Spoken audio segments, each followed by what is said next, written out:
And in that light of those legacy experiences, which are formative to each of us and important to each of us, we then in later life, and I won't say how much later, but quite a bit later, we both, not simultaneously, but within a similar time frame, went through a professional life's transition. And it's one of those transitions where you ask questions of yourself because you've been doing something. You've been, Sheffield for years and years, and myself years and years. And we learned that both of us had been through this. We've been business colleagues, business friends for many, many years. And so when I learned that that was the case, we decided that, as strategists do, that we needed to have lunch. And so I taught her on the train and came up and we sat together for hours. And it was really, really great fun because it was a bit of reminiscent and learning about each other and what we'd done and how both there were very similar things, but also very different, but yet collaborative things, and how we were both setting off on our own courses to be selectively and casually engaged professionally, but not wanting to take on the full burden. And we don't want to be consultants, and we don't want to be, we want to be innovators and ideas leaders and that kind of stuff. Yeah, and I think it's that realization of both of our experiences from kind of even different sides of the coin almost, then it was complementary, and is something that can add.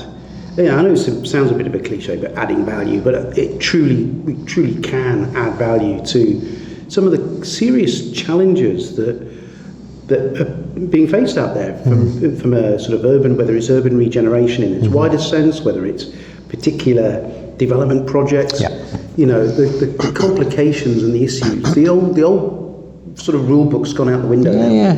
And I think with the experience that we have, the broader sense of, in a strategic sense of things, we can actually help people to find the solutions to their challenges in a way that is actually long-lasting and creates a legacy for them.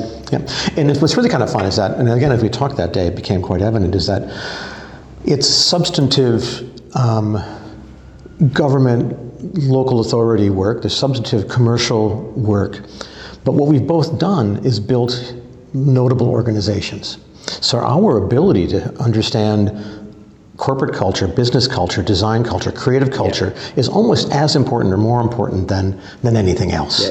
Because it's so often today that point of departure, and what's the mindset, and what words are used, and how you find yourself in it, and how you find discovery. And for me, it's always about narrative. And so they've got to be able to express and write and feel and believe. And so culture is a huge part of this, I think. And I think we'd be really good at helping to establish that. Very much. It's really quite exciting. So we decided that we're not creating a company, we're just creating cool stuff to do. Which excited us both, because we take away all that. We've done businesses, we've done employees, we've done PAYE, we've done all that stuff. We've got our own things anyway. We've got our own things anyway. So we're coming together to just do some things that are cool. And we don't know what there are, but they'll fall on us in the due course of time.